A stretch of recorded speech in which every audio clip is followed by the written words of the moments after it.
Hotep, everybody. This is Michael Imhotep, founder of the African History Network, host of the African History Network show. It is Sunday, April 7th, 2024, and we are live. We are here for part two of this discussion, this segment that I'm doing, dealing with the Breakfast Club interview that Black conservative grifter Candace Owens did on March 21st, 2024. Welcome to the African History Network show. Hope everybody's doing well today. It is Sunday, April 7th, 2024, and we are live. I promised you when we did part one of this discussion, fact-checking the lies that Candace Owens told on the March 21st, 2024 Breakfast Club interview. I told you there were so many that we would do a part two. So a lot of people learned from the part one discussion that we did. And part of that discussion dealt with the man in the house rule and the lies she was telling about the man in the house rule coming from the welfare system. And a lot of that was enforced at the state level as opposed to coming from the federal. This is part two. Part two, we're going to focus in on her comments surrounding Donald Trump and how everyone, we were all better under Donald Trump. We were all better under the Trump administration. And one of the things she cited was she said she's voting for Donald Trump in 2024 because the economy was better under Donald Trump as opposed to under the Biden-Harris administration, which is blatantly false. Okay, so we're going to go through and fact check that, provide you with the evidence, share this broadcast on your social media platforms. And one of the things that Trump usually does is takes credit for what other people did, Donald Trump inherited a pretty healthy economy from the Obama administration, Obama-Biden administration, but never gives them credit for it. We're going to show you the evidence of that. Now, on the African History Network show, we focus on educating, empowering, and inspiring people of African descent throughout the diaspora and around the world, because right now it's correct your own behavior. What you do for yourself, what you do to yourself, and what you allow other people to do to you and get away with is based upon what you think about yourself. What you think about yourself is based upon what you have been taught about yourself. What you've been taught about yourself is based upon everything you've read, heard, and seen about yourself. So when you control the radius of a man or woman's thoughts, you can control the compass of his or her actions, because the mind can't do or teach what it doesn't know. All right, so let's jump into this discussion here. I want to we're going to pick it up from the interview that she did with Charlemagne the God, DJ Envy, and Just Hilarious. And one of the problems with this interview is they didn't have anybody there to fact check her real time. They largely did not push back on any of these lies that she told. So we're going to pick this up from about the 20-minute, 20-second mark, okay? And she also talks about her love for Vivek Ramaswamy, who was running for president on the Republican to get the Republican nomination. Conspiracy theory, Vivek Ramaswamy, who is against affirmative action but took advantage of affirmative action. Imagine that. Let's go to this clip. It's a baby shower. So is this the reason why I haven't really heard you pushing people to vote for any particular candidate this go around? Yeah, well, I mean, I'm very clear about the fact I let everything play out, but I absolutely love Vivek Ramaswamy. Obviously, he's not running anymore, but his ideas and his laser sharp focus on what the actual issues were, I thought he was absolutely brilliant. I'm obviously voting for Trump. You know, we were all doing better under Trump. It's that simple. I don't care what else they have to say, the libels, the smears. I get it. You do it to me. So I just don't even pay attention. I actually find it to be quite boring now, you know? Mm-hmm. What economically, what were the reasons? Because, you know, you said that, you didn't like that Republicans were giving out money during 2020.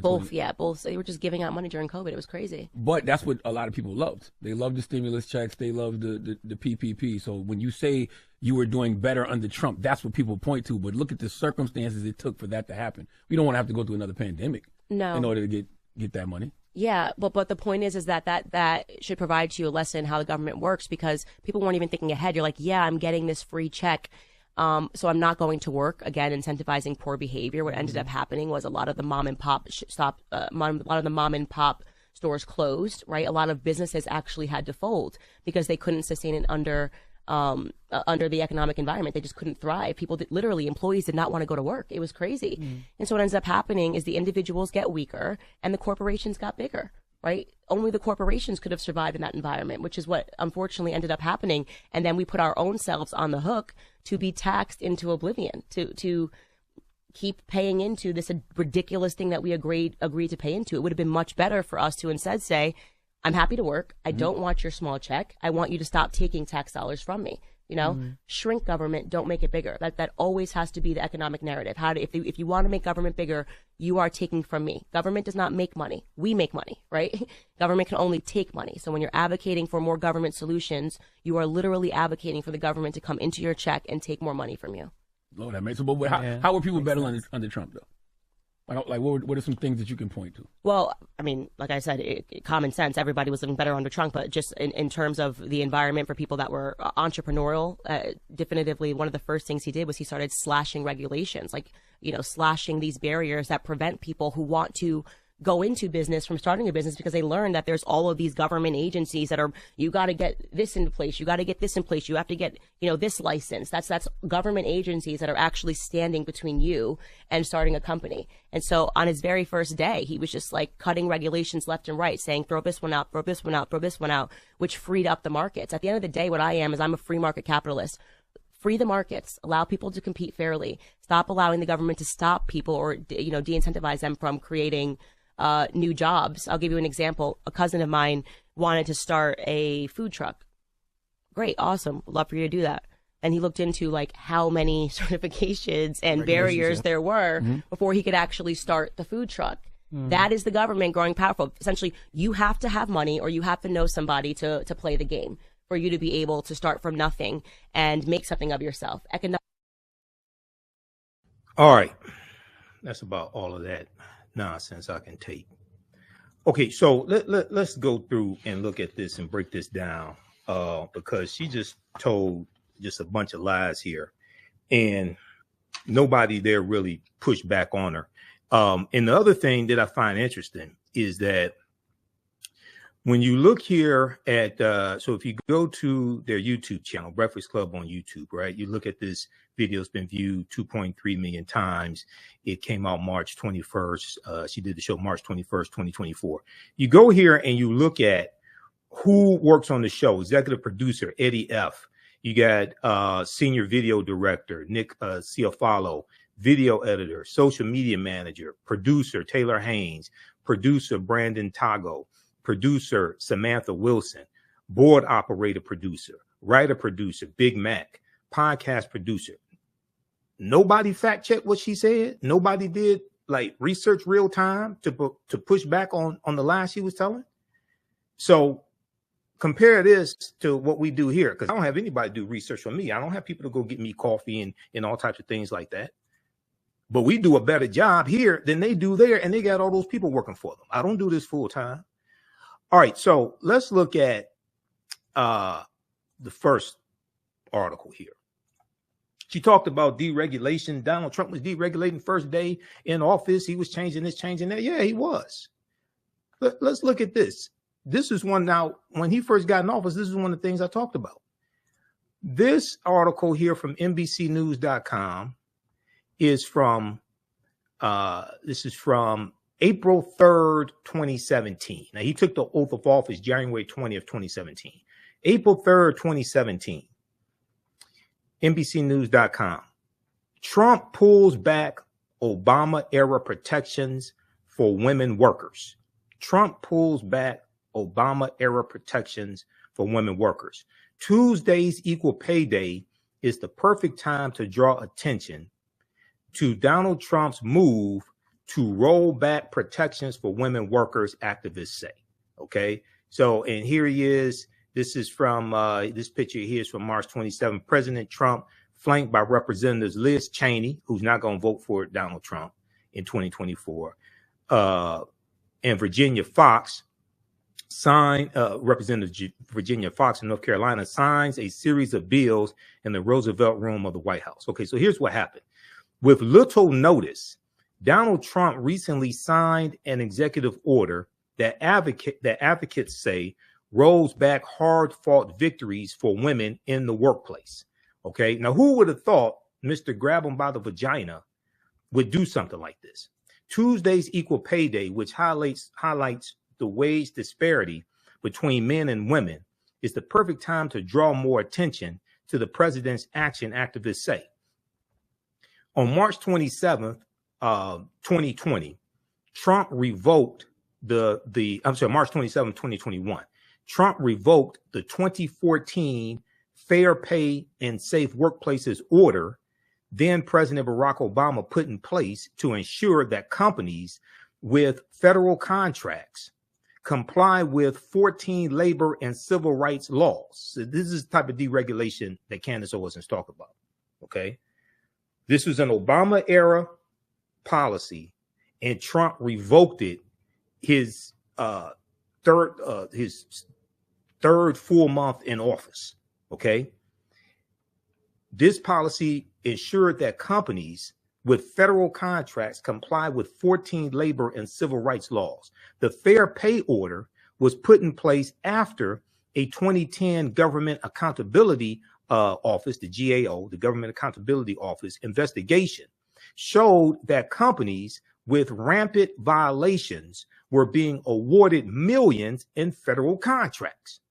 In an attempt to keep the worst violators from receiving taxpayer dollars, the Fair Pay Order included two rules that impacted women workers: white women workers, African-American women workers, Asian American, Latino. Now, as we've talked about previously on this show, and we're going to get deep into this because you've heard me talk about before, and you've heard me on Roland Martin Unfiltered discuss this. In the first 2 years of the Trump administration, there were 3 government shutdowns. There were 3 government shutdowns in the first 2 years of the Trump administration because he could not govern. And the Republicans in the House and the Senate. Remember, the Republicans controlled the House, the Senate, and the House and the White House. Okay, all 3 branches of the legislative branch and the White House.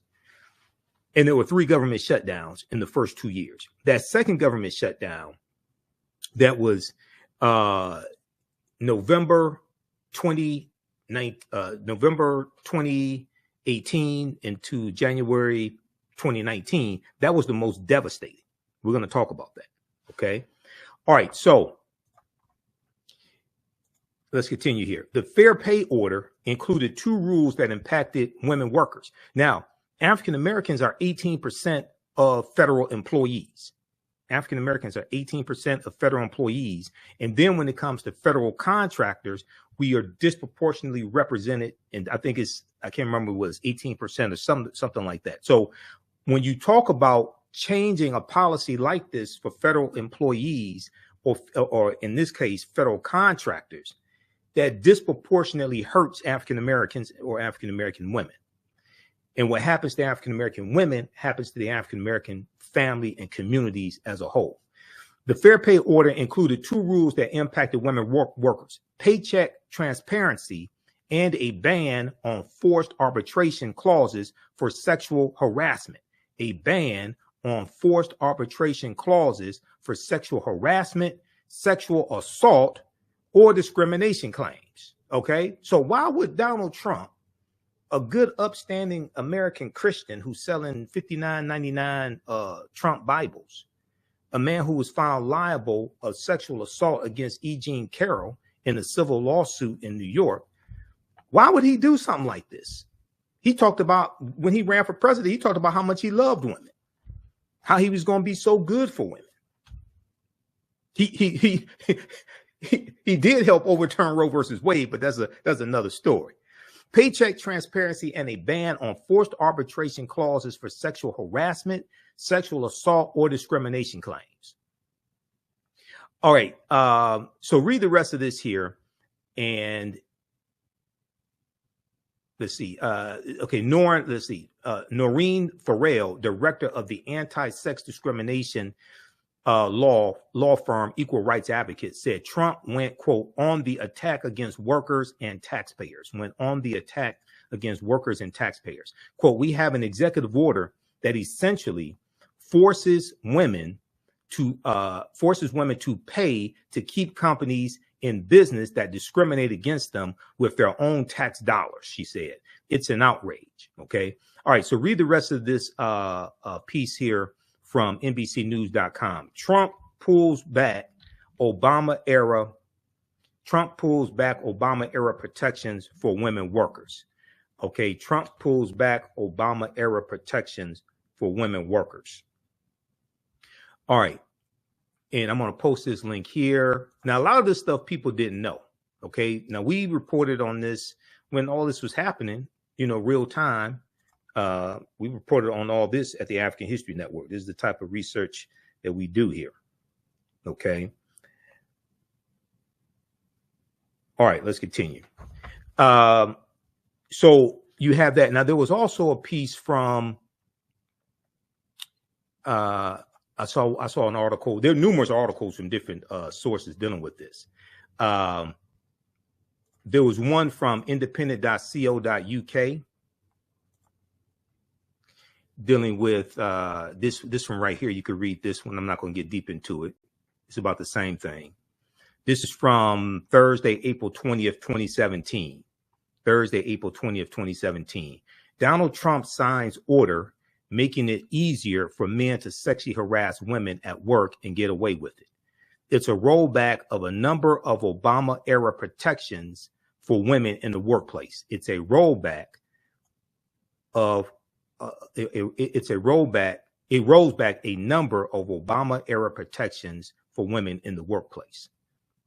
Remember, Donald Trump asked the question to African Americans, what the hell do you have to lose? I told you numerous times here on the show, the correct answer was everything. These included two rules that help protect female employees: wage transparency and a ban on forced arbitration clauses for sexual harassment, known as cover-up clauses by critics. The wage transparency requirement forced companies with federal contracts to provide each employee with a wage statement making clear the rate of pay, the number of hours worked, the total amount of pay, and specific additions or deductions. It was one of the few ways to help ensure, let's zoom in on this. It was one of the few ways to help ensure women were being paid as much as their male colleagues. Okay, and then Noreen Farrell from the law firm Equal Rights Advocates is cited again here. They cite the article from NBCnews.com. Women in America currently earn on average 83 cents for every dollar earned by men, according to the latest analysis by the Economic Policy Institute. You know, for African American women, it fluctuates between 61 cents on the dollar and 67 cents on the dollar. You have what's called Black Women's Equal Pay Day. Black Women's Equal Pay Day, where it takes the average African American woman 20 months to make the same amount of money that the average white male made the previous 12 months. That's called Black Women's Equal Pay Day. All right. Now, when we talk about the economy, right, there is, let's look at this here, because people operate under this myth that Donald Trump created a great economy. But that's not what the data shows. Okay, that's actually false. Donald Trump did not create a great economy. Donald Trump largely inherited a great economy from President Barack Obama, but does not give Obama any credit for inheriting a great economy. Okay. And this is often the case where African Americans do the hard lifting, they do the hard work, and then white people come in many times and take credit for what they did. Okay. The Obama Biden administration saved America from economic collapse. The Biden-Harris administration saved America from economic collapse because President Biden inherited a bad economy from Trump, partly because of COVID-19. The other part is because Trump was incompetent. But let's look at this article here, NBCnews.com. Data show Trump did not build a great economy. He inherited it. Data show Trump did not build a great economy. He inherited it. The average quarterly economic growth under Donald Trump, 2.5%, was almost exactly what it was under President Obama in the second term, 2.4%. Now, this is an article from August 23rd, 2020. Okay, August 23rd, 2020. So this is 3 months before the November 2020 election. Okay, with that Biden-Harris won. President Donald Trump's campaign speeches can careen into many topics, but his primary appeal continues to be that he built, quote, the greatest economy that we've had in our history, end quote, the greatest economy that we've had in our history, end quote, before the COVID-19 pandemic, and he can do it again. These are the lies he was telling.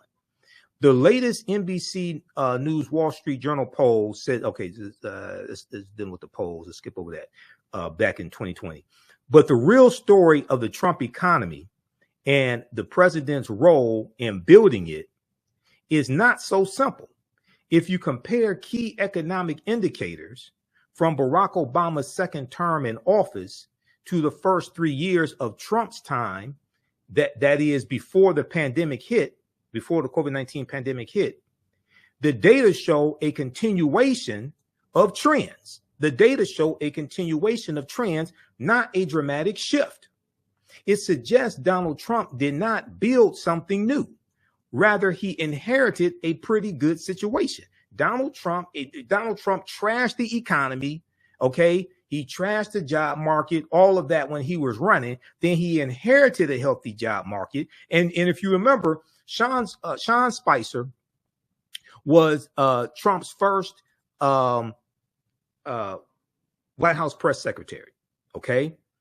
And when the first jobs numbers came out, I think it was for either February or March, like that first full month, they took credit for it and said how great the numbers were. And the reporters were saying, wait a second, you were saying how the unemployment numbers were false under the Obama administration, how they were reporting false unemployment numbers. You're using the same methodology to report the unemployment numbers now. So how is it now the unemployment numbers are real, but under the Obama administration, they were false? These are the games these people play. Okay, let's continue. Now, start with the broadest measure of economic health, gross domestic product, GDP. In 2016, Trump said he was unhappy that the country's economic growth rate was under 3% a year, under 3% a year. Trump said he thought the economy could grow at better than 4%, better than a 4% annual rate. Okay, and they have a chart here as well breaking this down, running on the economy quarterly GDP growth. Okay, gross domestic product, which is the total of the value of the goods and services produced by a company, but it also includes income as well, income of the people in the United States as well.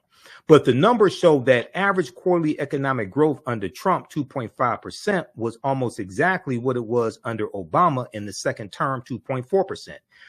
Other than the overall similarity, two things jump out of those numbers. First, Trump did not get near his 4% figure. Okay, 4% GDP growth.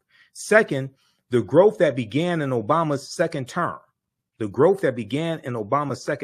and essentially continued under Trump was enough to create an economy that even Trump believes was great. In other words, there might be something to be said for slow, steady growth over a prolonged period of time. Job numbers for Obama and Trump show a similar story. Okay, so when we look at the job numbers, Donald Trump rightly takes credit for having unemployment during his presidency. In December 2019, the unemployment rate was a scant 3.5%, the lowest it had been in 50 years. Okay, so this is under Donald Trump. but he inherited a largely healthy economy from Obama Biden. Now, if we look here at this graphic, new jobs per month, the second term of President Barack Obama, because remember, when Obama came into office, the economy was losing 500,000, 600,000, 700,000 jobs a month. Okay. Then they had a massive stimulus package. The economy starts getting better. And it was the Obama Biden administration that saved the economy from collapse. They also saved the auto industry as well by bailing out General Motors and Chrysler. The Obama Biden administration, they saved the auto industry. Okay, so second term of President Obama, they're averaging 215,000 new jobs a month. Through 2019, okay, when you look at Trump, he's averaging 182,000 jobs a month, job creation. However, as good as that, so the article goes on to say, okay, it talks about the December 2019, the unemployment rate was a scant 3.5%, the lowest it had been in 50 years. Okay, that's true. That's under Trump. However, as good as that number was, when Trump took office, the unemployment rate was already at 4.7%. Okay, when Donald Trump took the oath of office, the unemployment rate was already at 4.7%, which is a relatively low unemployment rate. That figure is quite low by historical standards, lower than all of the 1980s, as well as most of the 1990s and 2000s. In December 2017, it was the lowest number. In December 2017, it was the lowest the number had been since the Great Recession. In fact, President Barack Obama saw a much steeper drop in unemployment in his second term, a 3.3% drop in the rate than Trump did in his first 3 years, a decline of 1.2%, or 1.2 points, I should say, decline of 1.2 points. So read the rest of this as well. Okay, so this argument that Trump was better for the economy than Obama is a lie. Donald Trump benefited from the President Barack Obama economy and takes credit for it. Like he created something. No, he didn't. It's just like products that he hawks and sells and just slaps his name on them. Like he created it or something like that. No, it's like licensing. Okay. Like him slapping his name on the side of a building or something like that. All right. So take a look at this article here from NBCnews.com. All right. Now we're going to look at the criminal justice system also, because that's very interesting there as well. All right, give us a thumbs up, give us a heart, give us a like on this broadcast. I want you to go read these articles also, because proper documentation ends all conversation. I want to look at, let's look at this here. When Donald Trump ran, you remember you had the whole Blue Lives Matter. You remember they said that they were going to unleash the police, and Donald Trump ran on the platform saying that police needed more power. They needed less restrictions on them. Who was Donald Trump's first attorney general? His first attorney general was Jefferson Beauregard Sessions III. Jefferson Beauregard Sessions III, who was the U.S. senator, one of the U.S. senators from Alabama. Each state has 2 senators, right? Jefferson Beauregard Sessions III was against criminal justice reform. And there's a number of things that he did, but let's look at this here. One of the first things he did was reverse an Obama era policy dealing with privatized prisons, but also reversing a 2013 initiative from the Department of Justice under Attorney General Eric Holder, which backed off of charging people, low level nonviolent drug offenders, charging them with the harshest sentences. Okay, he backed off of that, and he said that we need to take a hands-off approach to policing. Okay, he talked about how having more oversight on police, things like this would hurt the morale of police. All right, now I want to let me pull up this article here, and also I'm going to show you some slides from a presentation that I did back in 2017 called African American Resistance under the Era of Donald Trump, Voter Suppression, Reparations, and How Elections Have Consequences. And let me pull up this piece here. Okay, so let's look at what happened here. In 2016, the Obama-Biden administration announced that they were going to not renew contracts with privatized prison companies for federal prisons, right? And when that announcement was made, the day that announcement was made, the week that announcement was made, the stock price of privatized prisons took a big hit. Core Civic, which used to be Corrections Corporation of America, and Geo Group, okay, those stocks took a big hit.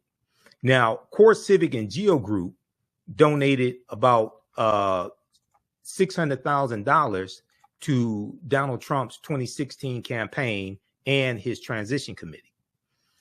Then, when Trump gets in office, his Attorney General, Jeff Sessions, revokes that initiative from the Eric Holder's Department of Justice, right? So what we see is the stock price of privatized prisons increases greatly. If we look at this article here from Forbes.com, prison stocks soar under Trump as Jeff Sessions okays private jails. Prison stocks soar, S-O-A-R, under Trump as Jeff Sessions okays private jails. All right, now, this is an article from February 24th, 2017. This is one of the first things Jefferson Beauregard Sessions III did as Attorney General. In the final months, the article says, in the final months of the Obama administration, the Justice Department announced it would end the use of private prisons because the war on drugs was declining under the Obama-Biden administration. And for each of the 8 years of the Obama-Biden administration, you had a decline in the U.S. prison population as well. Okay, the war on drugs was declining. In the final months of the Obama administration, the Justice Department announced it would end the use of private prisons.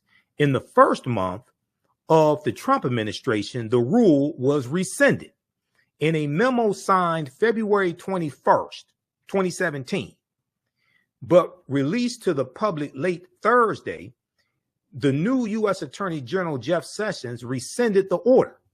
Sessions decided not to phase out the use of private prisons by the federal government, and that bodes well for prison stocks. Okay, so they reversed it and said, we're going to use private prisons. When that announcement was made, the stock price of the private prison companies increased something like 98%. In August 2016, less than an hour after the news broke, shares of Geo Group and Core Civic, formerly known as Corrections Corporation of America. Now Core Civic is the largest owner-operator of privatized prisons in the country. When the Obama-Biden administration made this announcement in August of 2016, the stock prices of these privatized prisons took a big hit. They imploded. Geo Group lost 35%, okay? Basically the data that was announced. And Core Civic lost 25%, their stock value. Core Civic and Geo Group are two of the largest for-profit prison operators in the country.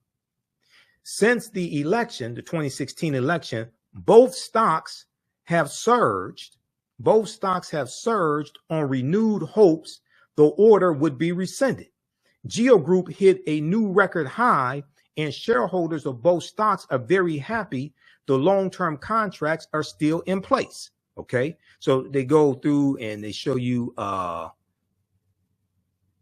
okay, revenue and earnings. Okay, let's see. Okay, they go through, show you revenue and earnings, all that. All right, let's take a look at that article. There was also one from Yahoo News that dealt with this as well. Prison stocks soar under Trump as Jeff Sessions okays private jails. Then what they did was they gave contracts to CoreCivic and Geo Group to house migrants coming to the country. They gave them lucrative contracts. Okay. There was a article from, let me see. There's another one from, there was one from NBCnews.com that dealt with this as well.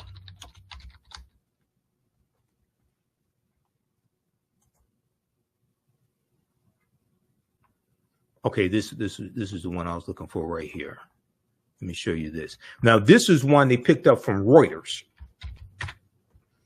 Reuters.com, one of the three major news wires. One of the three major news wires. This is from February 23rd, 2017. This is his little weasel. Jefferson Beauregard Sessions III, who cheered the gutting of the 1965 Voting Rights Act in 2013 with Shelby County versus Holder, U.S. Supreme Court case, Shelby County versus Holder, which struck down Section 5 of the Voting Rights Act, which weakened Section 5 of the Voting Rights Act. U.S. reverses Obama-era move to phase out private prisons. The U.S. Justice Department has reversed an order by the Obama administration to phase out the use of private contractors to run federal prisons. In a memo made public on Thursday, Attorney General Jeff Sessions said the Obama policy impaired the government's ability to meet future needs of the federal prison system. The Obama administration said in August 2016 it planned a gradual phase out of private prisons by letting contracts expire or by scaling them back to a level consistent with recent declines. Pay attention to this. Or scale them back to a level consistent with recent declines in the U.S. prison population, because the U.S. prison population declined each of the 8 years President Obama was in office. It said privately operated prisons were less safe. This is what the Obama administration said. Privately operated prisons were less safe and a poor substitute for government-run facilities. The Obama administration memorandum changed long-standing policy and practice and impaired the Bureau's ability to meet the future needs of the federal penal system. Therefore, I direct the Bureau to return to its previous approach, Jefferson Beauregard Sessions III said in a letter dated Tuesday. Okay, so read the rest of this here, okay? And then there are also articles that talk about how the stock price surged in these private prisons when this move was made. All right, now,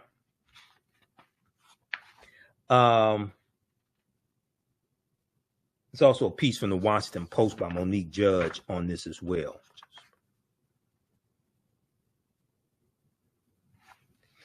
Another thing that they did was this dealt with oversight of police, because there were about 24 investigations into the patterns and practices of police departments under the Obama-Biden administration. And there was one under the Trump administration. Let's look at this one here from the Washington Post. This deals with Justice Department ends program scrutinizing local police forces. Justice Department ends program scrutinizes local police forces. And I'm going to come back to the economy in just a second. I'm not finished with the economy. Okay, but I have all these articles here, so we're going to go through and look at all of them.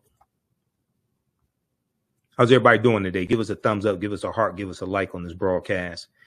Justice Department ends program scrutinizing local police forces. This is from September 15th, 2017. This is the first year of the Trump administration, Trump-Pence administration. This is by Devlin Barrett for the Washington Post. Okay.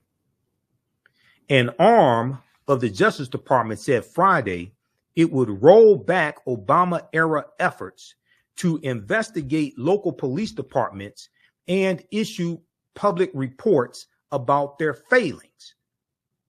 This is under Jefferson Beauregard Sessions III, Donald Trump's first attorney general. Now, these same policies continued under Attorney General William Barr, who is Donald Trump's second attorney general. Both of these two men were against criminal justice reform, both Jeff Sessions and William Barr. An arm of the Justice Department said Friday it would roll back Obama-era efforts to investigate local police departments and issue public reports about their failings, another way in which the Trump administration is trying to adopt a tough pro-police stance.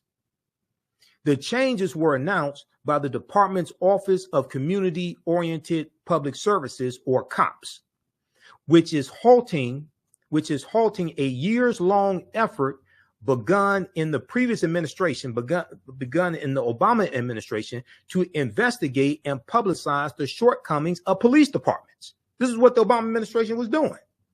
Within the Justice Department, the Civil Rights Division has for decades conducted, quote unquote, pattern or practice probes of troubled police departments to determine whether there are systemic problems that require a court-appointed monitor to correct these problems.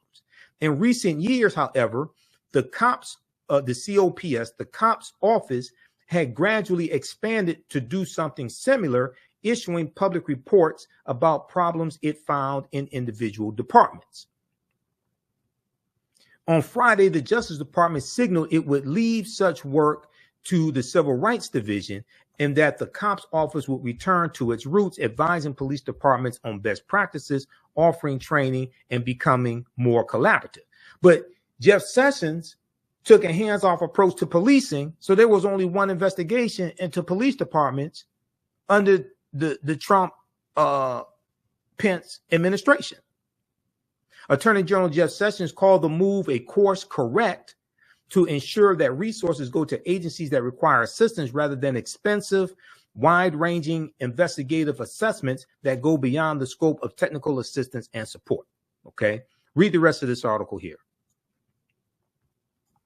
Justice Department ends program scrutinizing local police departments. Now, I want to go to the people talk about Trump and the economy, and that's why they voted for Donald Trump, right? Candace Owens says she's going to vote for Donald Trump in 2024 because everyone was doing better under Trump. The economy was better. I guess she's talking about before COVID hit. We're going to talk about when COVID hit also. But I want to go back to May 9th, 2017. May 9th, 2017. And there's a good article from TheAHNShow because it wasn't the economy that caused largely white people to vote for Donald Trump. It was what's called cultural anxiety and the fear of the browning of America. Okay. Now there were studies that were done on this. We talked about this here on the African History Network show when these stories came out. This is one of the best ones. This is from TheAtlantic.com. TheAtlantic.com, May 9th, 2017. How many people saw this article?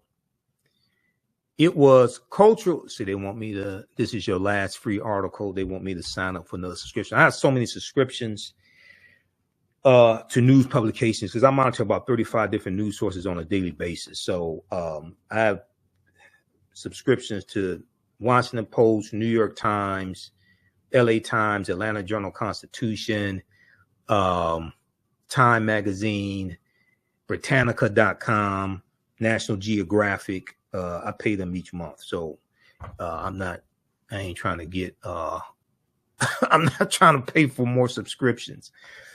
It was cultural anxiety that drove white working class voters to Trump.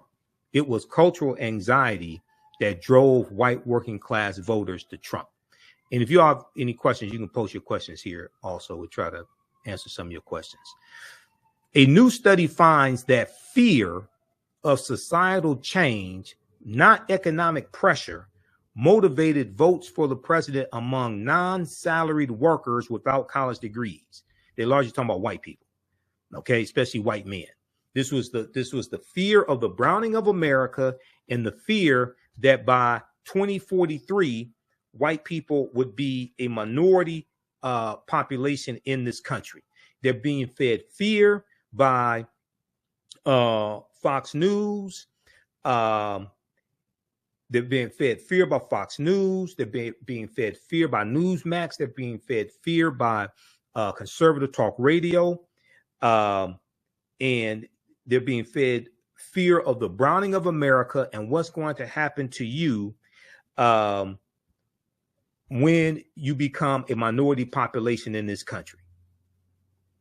So now you have the Trump campaign and Trump allies talking about white people are the real ones who are hurt by racism.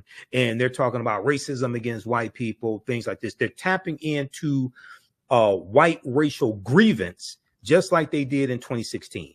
A new study finds that a fear of societal change, not economic pressure, motivated votes for the president among non-salaried workers without college degrees.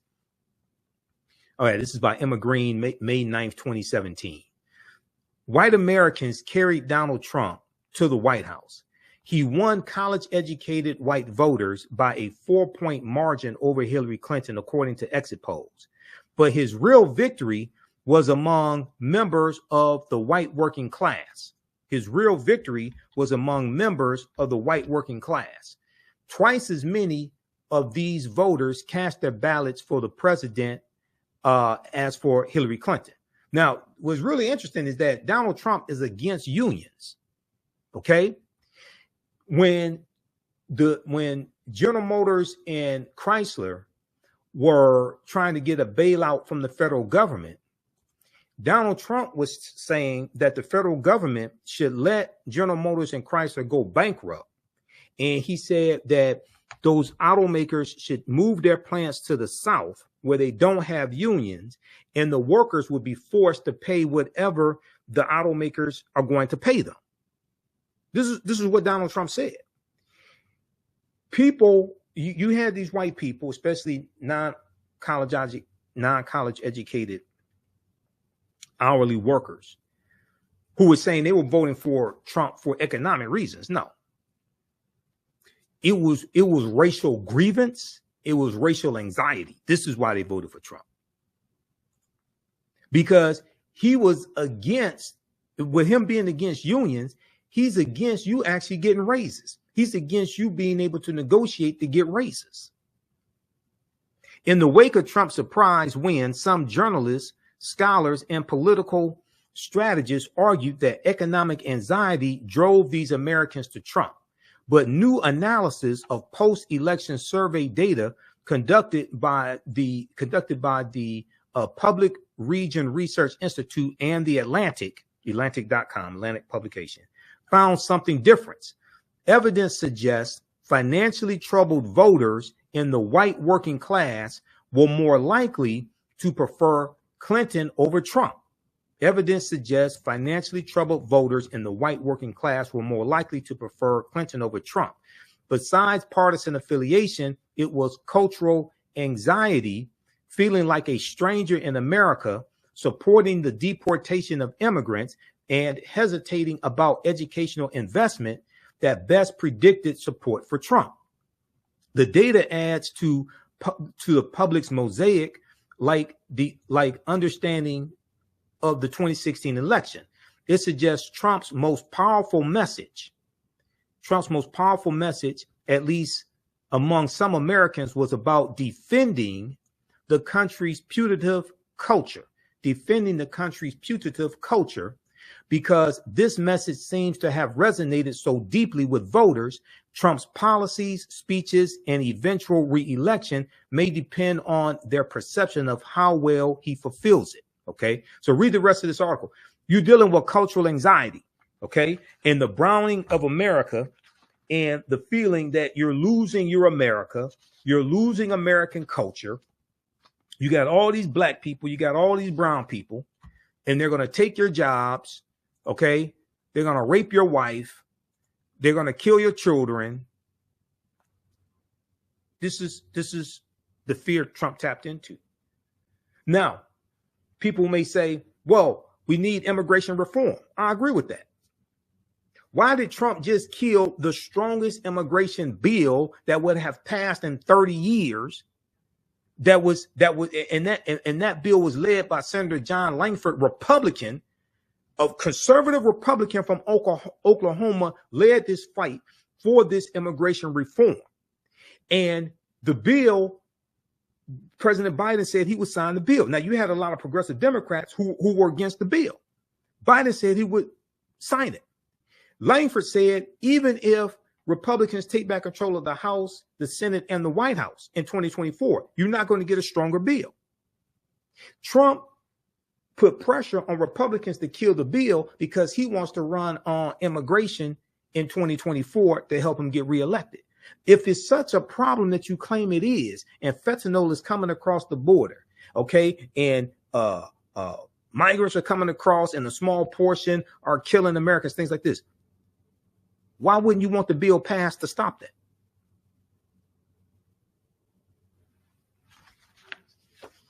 Let's continue. Give us a thumbs up, give us a heart, give us a like. How's everybody doing? If you like this type of information, also, you can support the African History Network, $ the AHN Show through Cash App, $ the AHN Show through Cash App, also through PayPal, paypal.me/the AHN Show. And visit our website, theafricanhistorynetwork.com, theafricanhistorynetwork.com. You can register for the online history classes that I teach on Saturdays and Sundays. Well, I'm on Saturdays, not Sundays yet. We have a new Saturdays, 2 p.m. Eastern Standard Time. Ancient Kemet, the Moors, and the Ma'afa, understanding the transatlantic slave trade, what they didn't teach you in school. We deal with thousands of years of history and what leads up to the transatlantic slave trade taking place. So you can go right here to our website, AfricanHistoryNetwork.com. Scroll down. Next class is April 13th, April 20th, April 27th. And we're going to have one May 4th also. Okay. We do the sessions live. All the sessions are archived and recorded. You can go back and watch it anytime. As soon as you register, you can watch the class we just did Saturday. We had a great class Saturday, April 6th. The class lesson plan for all the class sessions is right here.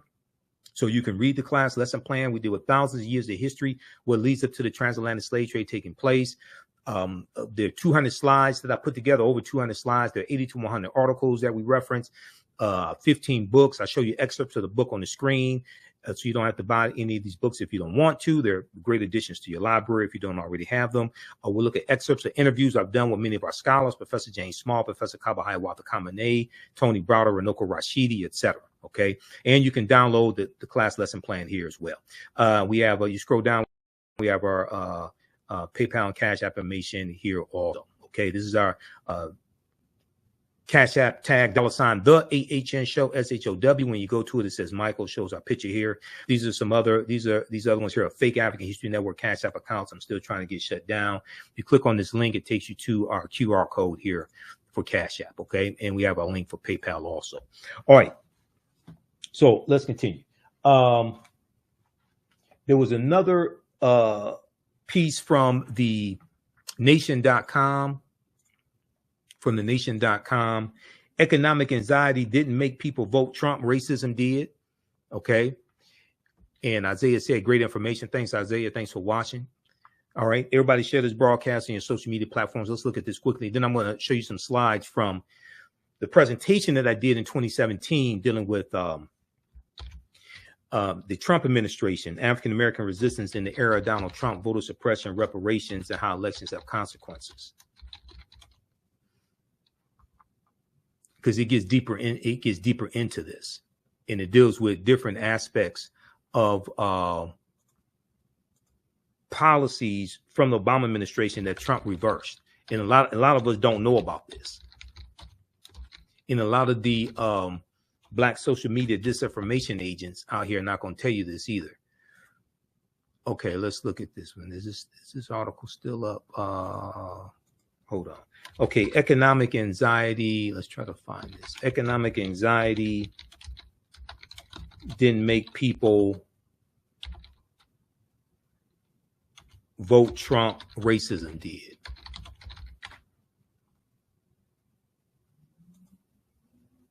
Looks like they changed the link at the. So if you Google that topic, a number of articles are going to come up.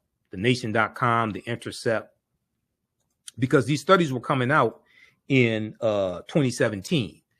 Okay, to look at what happened in the 2016 presidential election. Now, this piece is from May 8th, 2017. May 8th, 2017. Okay, I think they want me to get a subscription also.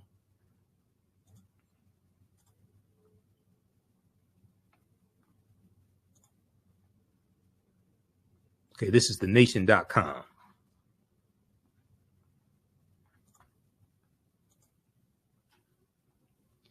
All right, let's see here. All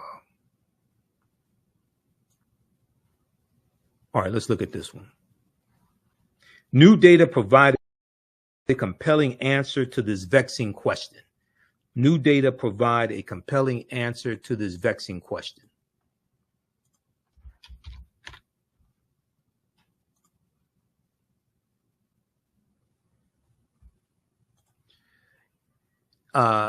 Was Donald Trump elected because of racism or economic anxiety? Let me try to close out this damn video. Was Donald Trump elected because of racism or economic anxiety? Few questions about the 2016 election have generated more analysis. As we've previously written, it is clear racism propelled Trump to the Republican nomination. But how did the racial resentment that powered Trump's ascent differ from the support for Republican candidates in prior elections? Now, keep in mind, the January 6, 2021 insurrection that Donald Trump led was fueled by racial resentment. And I find it interesting. Candace Owens is going to support Donald Trump in 2024 and just skip over the January 6, 2021 insurrection, which was an attempt to invalidate the vote of 81 million people who voted for Biden and Harris, including 16.9 million African Americans, so Donald Trump can stay in office. But how did the racial resentment that powered Trump's ascent differ from the support for Republican candidates in prior elections?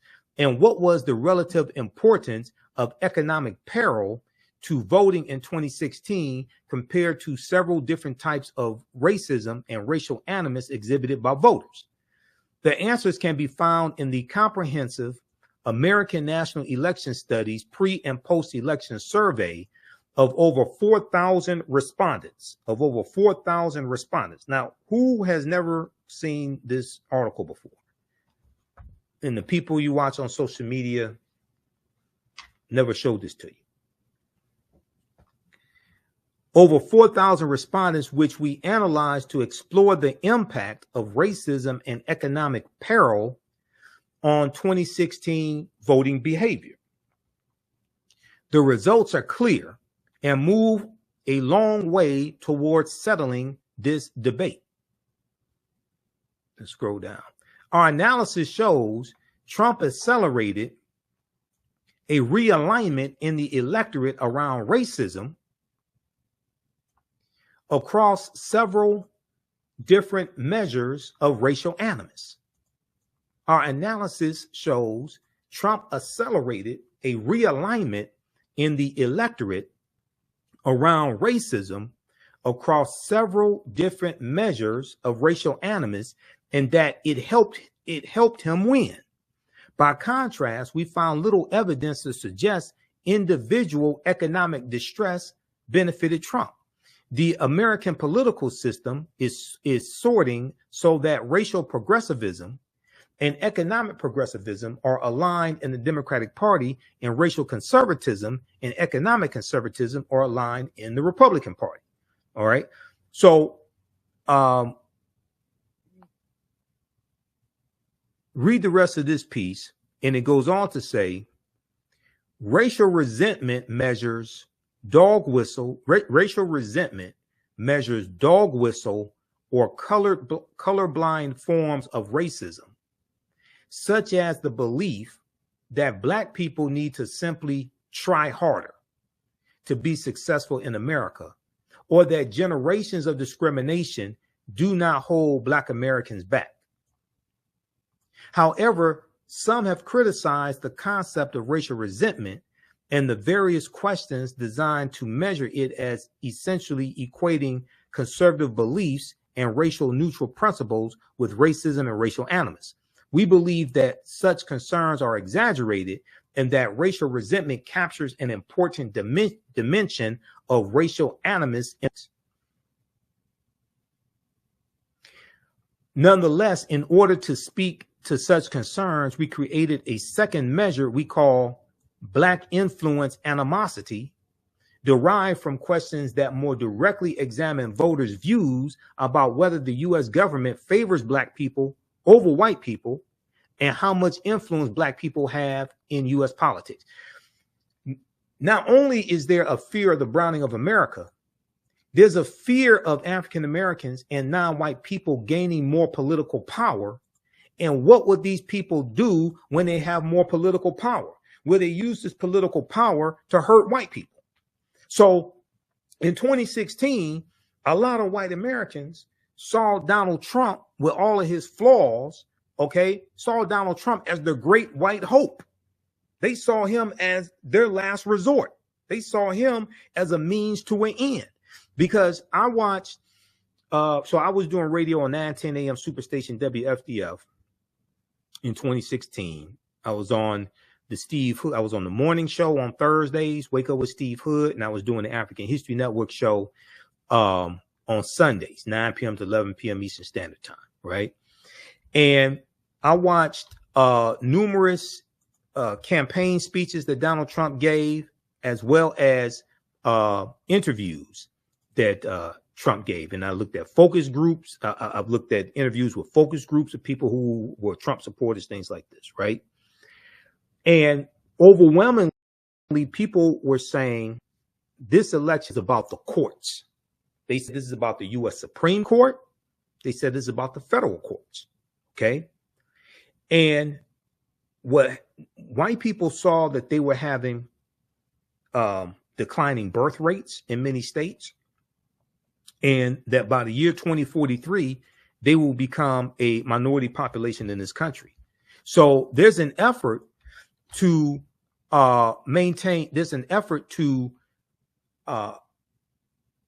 get greater control of the U.S. Supreme Court and the federal court, because the judicial branch of the federal government interprets law from the legislative branch of the federal government and interprets policies from the executive branch of the federal government. Okay, so they wanted to control the federal bench and the U.S. Supreme Court for the next 25, 30 years, because these are lifetime appointments. Okay, these are lifetime appointments. Let's go to, and this is what happened. So Donald Trump gets 3 Supreme Court justices confirmed. Okay, and he got 226 federal judges confirmed, largely ultra conservative judges. Okay, Isaiah said great information. All right. Thanks, Isaiah. You can post your comments here. Give us a thumbs up, give us a heart, give us a like on this broadcast. I want to go to some of the slides here from a presentation that I did back in 2017 dealing with this topic. What caused the Donald Trump popularity? Now, Trump was a backlash to 2 terms of President Barack Obama. He was in any perceived advancement that African Americans made under the Obama administration.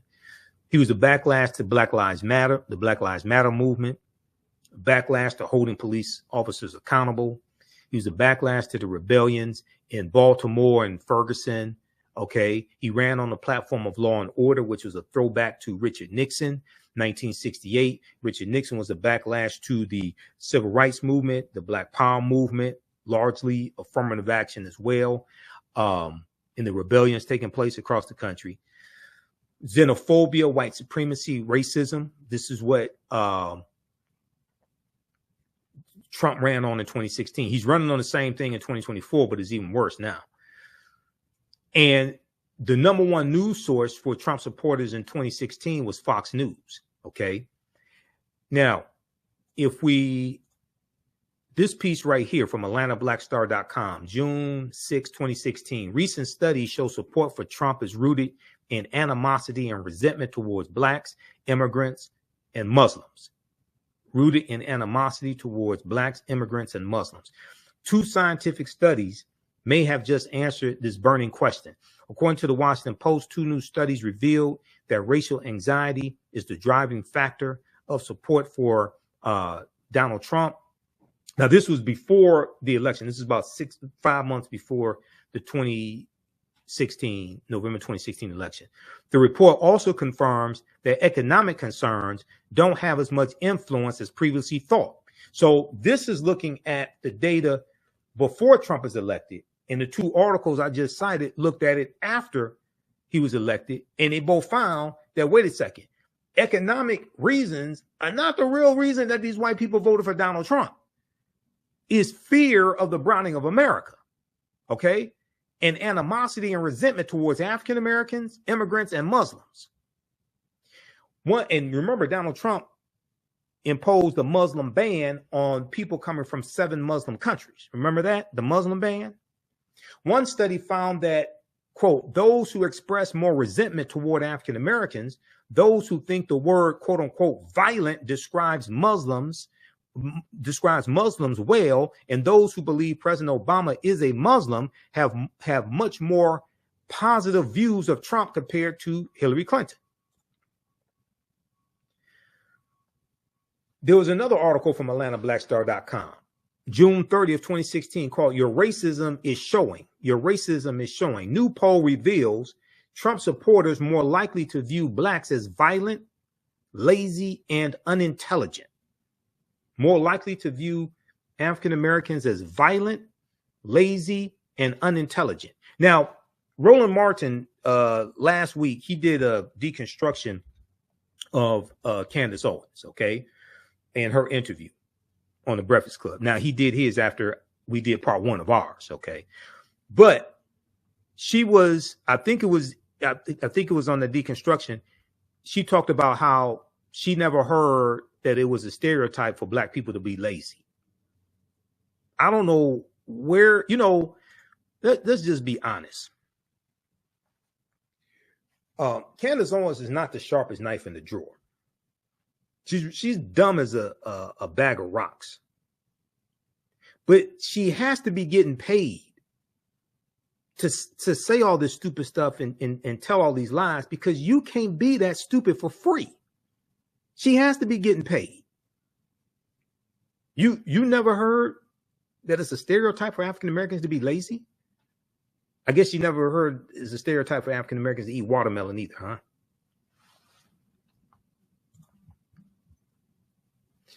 huh? Okay, so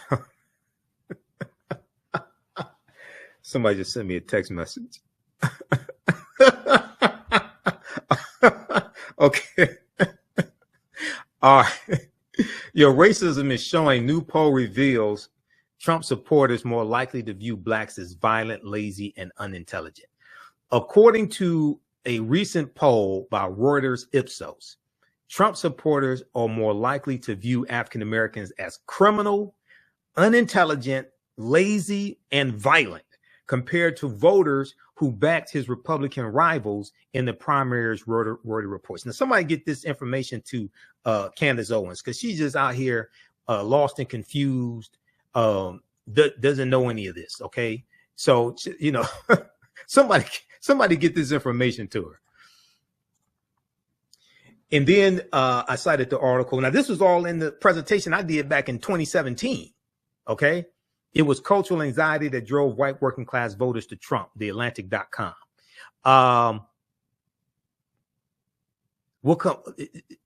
Let's look at this here on voter suppression. Voter suppression was big in the 2016 presidential election. Voter suppression coming from the Trump administration. This is a good piece here from TheNation.com, May 11th, 2017. Trump Commission on Election Integrity will lead to mass voter suppression. Now, this is after he won through the Electoral College, because most of us don't understand how the Electoral College works. Voter suppression is a much bigger problem than voter fraud. The 2016 election was the first in 50 years without the full protections of the 1965 Voting Rights Act, and 14 states had new voter restrictions in effect for the first time. On Tuesday, I wrote about, now this is an article, if I remember correctly, this was Ari Berman, who was writing for TheNation.com back then. He's now with Mother Jones. Ari Berman wrote a series of articles dealing with the voter suppression taking place in the 2016 presidential election. On Tuesday, I wrote about a new study finding that 200,000 votes could have been suppressed by Wisconsin's strict voter ID law in 2016. In comparison, Wisconsin did not present a single case of voter impersonation in court that the law would have stopped. Go read that one. Okay. Now, let's see here. We'll come back to voter suppression. I want to stay trying to deal with one subject at a time. There was a bunch dealing with voter suppression, but what I want to do, I want to go to let's deal with this here, Jeff Sessions. So we're talking about Jeff Sessions. Yeah, this one right here. This article, Attorney General Jeff Sessions charts course back to long drug sentences, NBCnews.com. Attorney Jeff Sessions redeclared the war on drugs. Now, remember, the war on drugs started not with the 1994 crime bill, as we talked about in part one of this discussion back on March 24th. It started with Richard Nixon's war on drugs, June 17, 1971. And the U.S. prison population quadrupled from 1970 to 1993. It goes from about 300,000 in 1970 to 1.3 million in 1993. Attorney General Jefferson Beauregard Sessions III instructed federal prosecutors on Friday, May 12, 2017 now he was sworn in February 2017. Friday, May 12, 2017, to take the most aggressive approach possible against federal criminal defendants for low-level drug offenses. To take the most aggressive approach possible against federal criminal defendants for low-level drug offenses. He ordered them to stop seeking leniency for low-level drug offenders and to start seeking the toughest possible penalties. That's what federal authorities used to do when the war on drugs fueled the passage of mandatory minimum sentencing laws. But under former President Barack Obama, the Justice Department tried to rein in the use of those statutes, which advocates say were used disproportionately against minorities and led to massive prison overcrowding. The policy change will result in lengthier prison sentences for low-level drug offenders and likely reverse a recent drop in the federal prison population. Read this article from NBCnews.com. Attorney General Sessions charts course back to long drug sentences. Okay, because once again, the U.S. prison population dropped each year of the Obama-Biden administration, and the war on drugs was declining. It ramped back up under Trump. And I want to pull up this piece from NBCnews.com because I think I have it bookmarked. Attorney General Jeff Sessions charts. Let's look at this because I have thousands of articles bookmarked here. Let's see, pull up this one. I want to show you the actual article. Just a second here. Where is this here? What is this?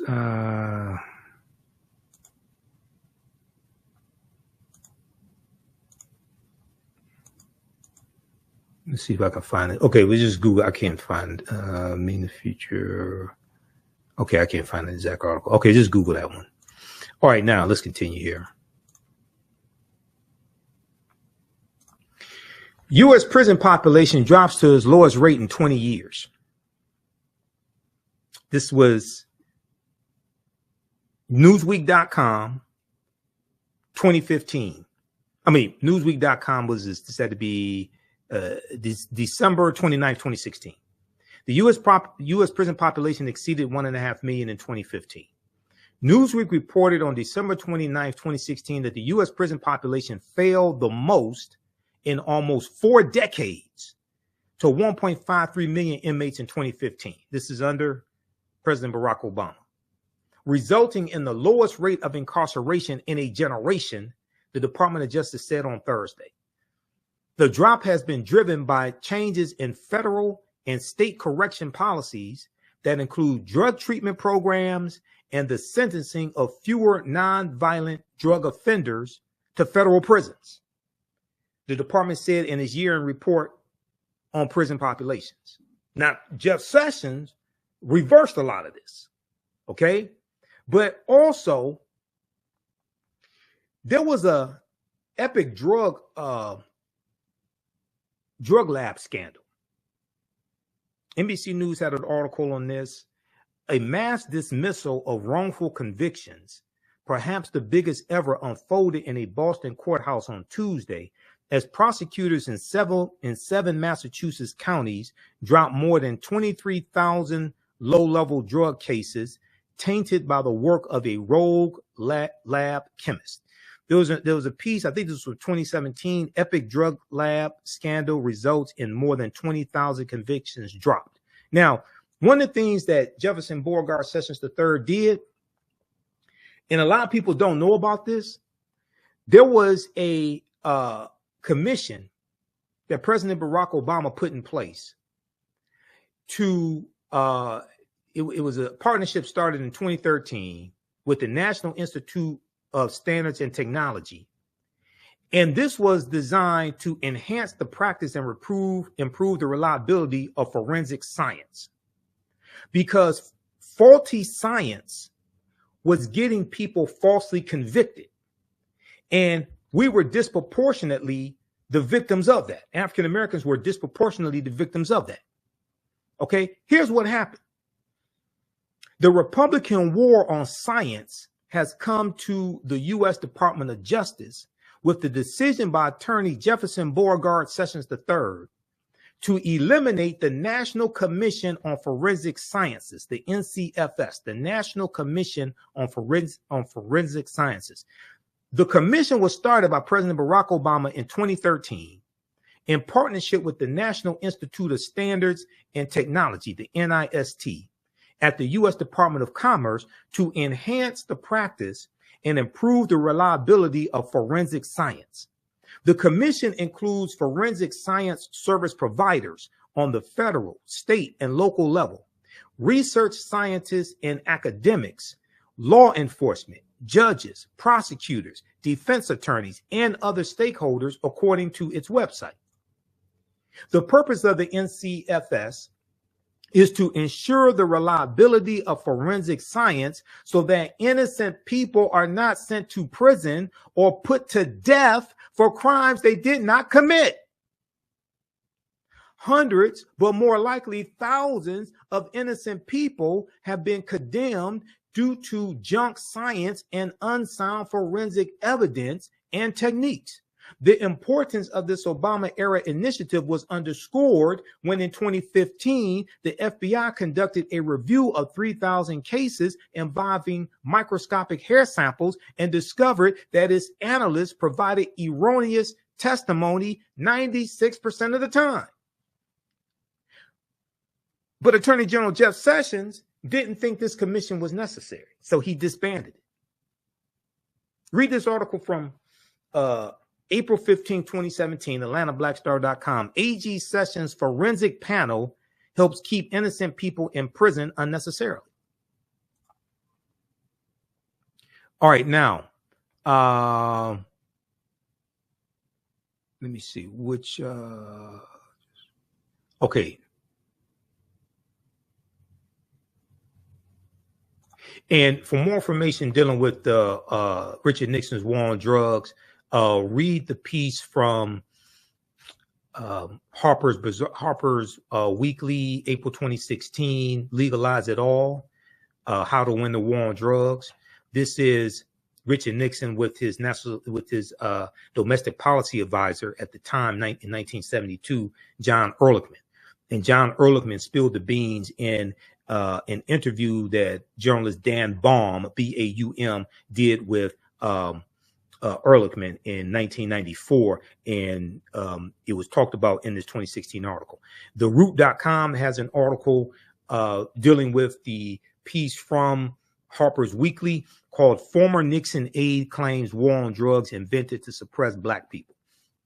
That's from March 22nd, 2016 from TheRoot.com. All right, now, I want to look at some more of these articles to provide this evidence. And I want you to go read these as well. Don't take my word for this. Proper documentation ends all conversations.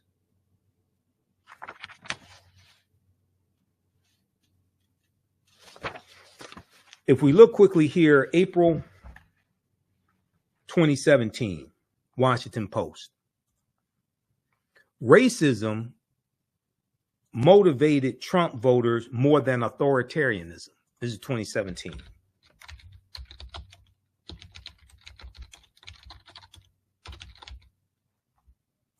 I just want to look at this briefly, and then we're going to look at some other topics here, because this is just a sample of the information that I have. Okay, just on Trump alone, I have hundreds of articles. This is just a sample. Racism motivated Trump voters more than authoritarianism. This is analysis by Thomas Wood, Washington Post, April 17th, 2017. During the 2016 presidential campaign, many observers wondered exactly what motivated voters most. Was it income, authoritarianism, racial views? Let the analysis begin. Last week, the widely respected 2016 American National Election Study was released, sending political scientists into a flurry of data modeling and chart making. The American National Election Study has been conducted since 1948, at first through in-person surveys and now also online, with about 1,200 nationally representative respondents answering some questions for about 80 minutes. This incredibly rich public-funded data source allows us to put elections into historical perspective, examining how much each factor affected the vote in 2016 compared with other recent elections. Okay, so they go through and talk about the rich, the poor, and in between. And did racism affect voting? Let's skip down to this here. Did racism affect voting?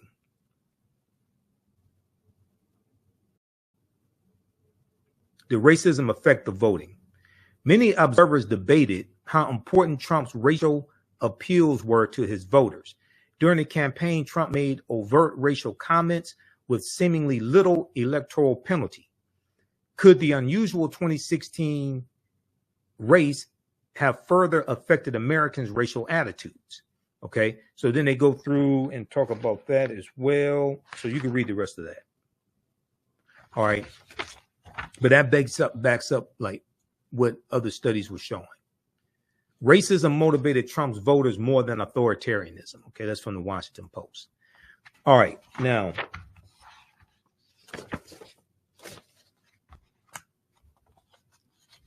let me put all that back together. Let's look at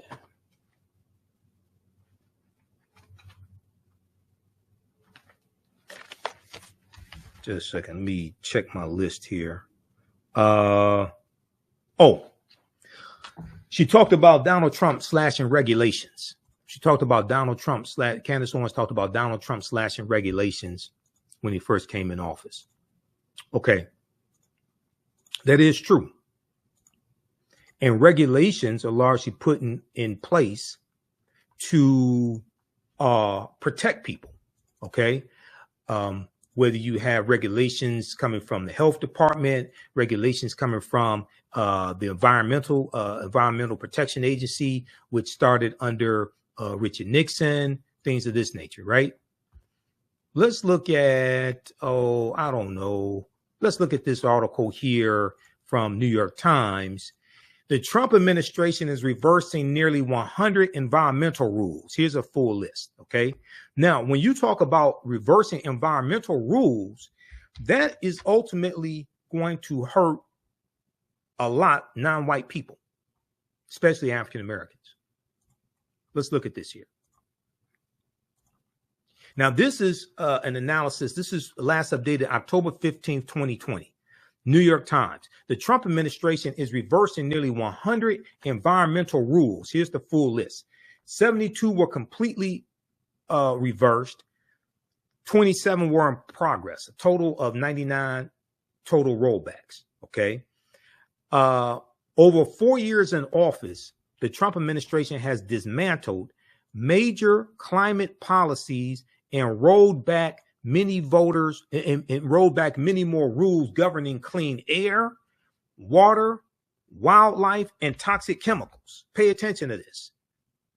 While other administrations have emphasized cutting regulations, calling them burdensome to industries like coal, oil, and gas, the scope of actions under Donald Trump is fundamentally different, said Hannah V. Vizcarra, a staff attorney at Harvard Law School's Environmental and Energy Law program.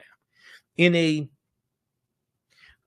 New York Times analysis based on research from Harvard Law School, Columbia Law School, and other sources, counts more than 70 environmental rules and regulations officially reversed, revoked, or otherwise rolled back under Donald Trump.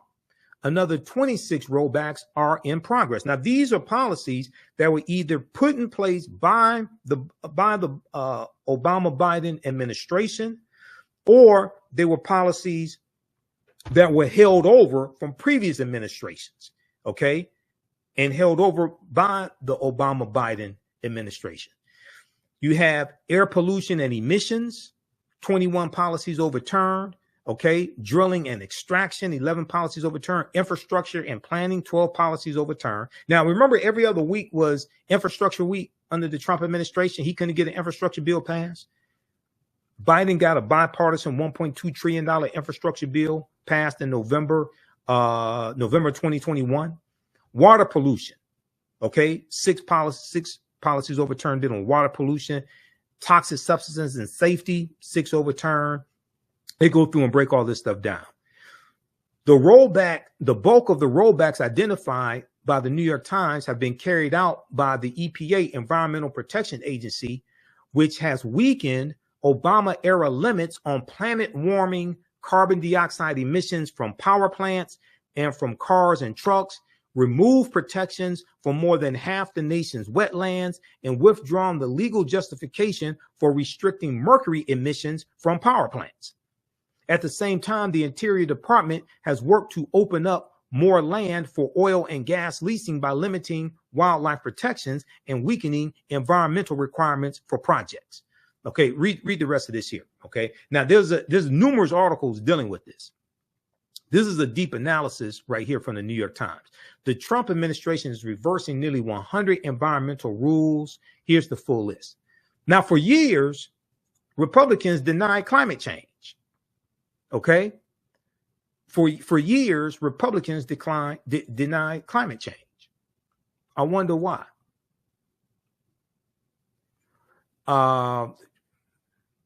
Then you have this one here. This is an updated one. Let me see. Who is this by? They got an updated one from January 20th, 2021. Because the first one I showed you was last updated October 15th, 2020. Okay. And then this one here,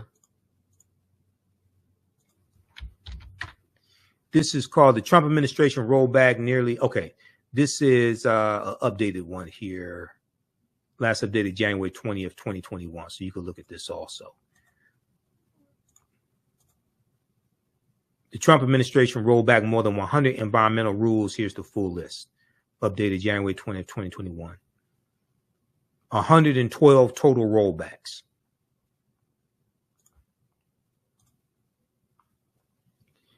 All right, now there was let's look at this here. I'm looking at these articles I have up. Okay, there's a good piece from AmericanProgress.org, Centers for American Progress. Communities of color bear the brunt of Trump's anti-environmental agenda. So when we talk about removing regulations, now sometimes there's good reasons to remove regulations. Sometimes regulations can be duplicative, okay? You can have similar regulations that do the same thing, so you can eliminate some but keep others, okay? That allows, protections to stay in place. Others are being removed by lobbyists, okay, on behalf of corporations. And when you remove these regulations, it does greater harm to marginalized communities. February 27, 2020, communities of color bear the brunt of Trump's anti-environmental agenda. By weakening air and water protections and refusing to address climate change. But pay attention to this. By weakening air and water protections and refusing to address climate change, the Trump administration is exacerbating environmental and health hazards in communities of color. Okay, now once again, this is from February 27th, 2020. So that was the last year of the Trump administration. President Donald Trump has claimed that from his first day in office, his administration, quote, has made it a top priority to ensure that America has among the very cleanest air and cleanest water on the planet. In reality, it has done the exact opposite, deliberately dismantling the United States' existing framework of environmental protections that safeguard the country's water, air, and public health. Due to a history of systemic racism and segregation, low-income communities and people of color have been burdened with higher levels of pollution in their backyards. Due to a history of systemic racism and segregation, low-income communities and people of color, especially African Americans, have been burdened with higher levels of pollution in their backyards. These groups are disproportionately vulnerable to the increasingly devastating weather events occurring as a result of unchecked climate change caused by greenhouse gas emissions. So this is, see,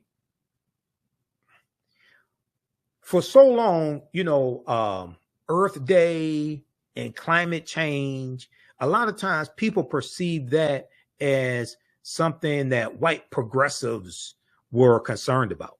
No, black people need to be concerned about this too, because we're going to absorb the brunt of the harm from climate change.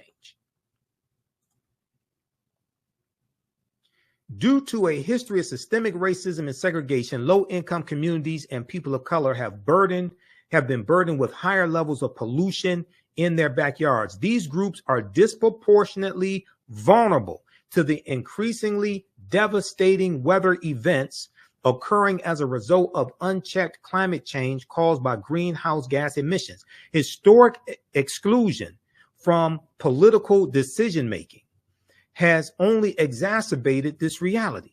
further impeding these communities' ability to prepare for and respond to burgeoning climate risks.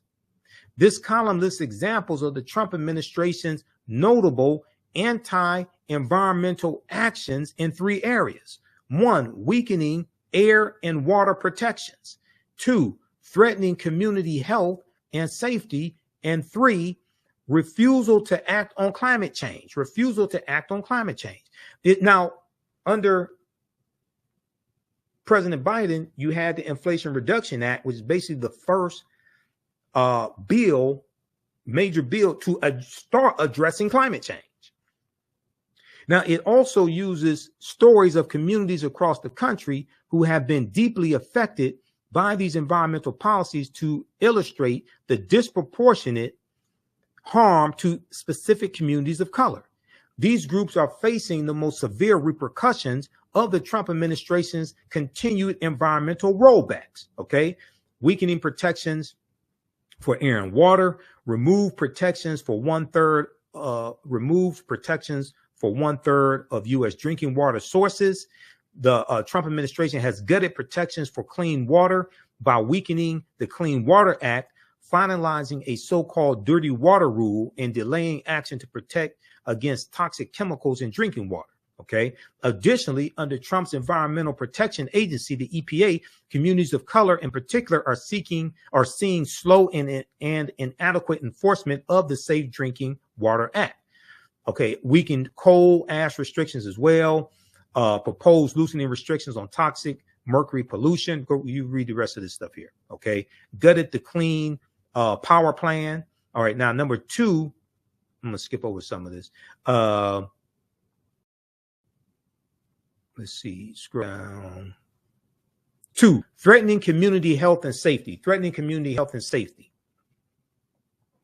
Under Trump, his policies undid climate and community protections under the National Environmental Policy Act, okay, the NEPA. Okay, so read over that. They go through and explain that.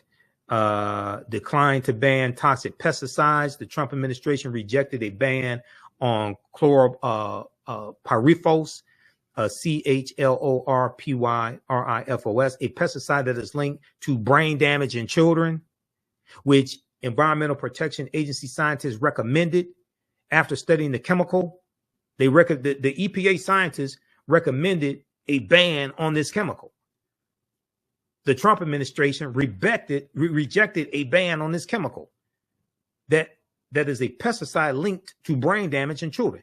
The administration's refusal to ban this product will negatively affect agricultural workers, the majority of which are Hispanic and or Latinx. Okay, so continue to read the rest of this here. Okay, I don't have time to get through all of this, but this is deep. Communities of color bear the brunt of Trump's anti-environmental agenda. This is from February 27, 2020. All right, now I want to check, because I made a list of all these things to talk about. Okay, I made a list here of all these things to talk about, and I have all these articles. So I'm going to go through, and we did with regulations. I want to go through and check this off. Okay, so Candace Owens talked about how both Republicans and Democrats were giving away free money, and it was incentivizing people not to work. And she said they should have kept the government open and let people go to work, things like this. This is during COVID-19. Okay.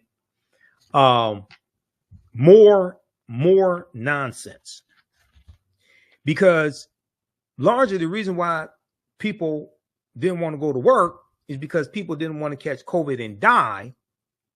And governors of states, like the governor of Michigan, had to shut down different sectors of society and shut down certain businesses to slow the spread of COVID-19 because of the lack of leadership coming from the White House and lack of a viable plan coming from the White House. Okay. So let's look at something here. She talked about trillions of dollars being given away, things like this. Let's look at this article from CBSNews.com.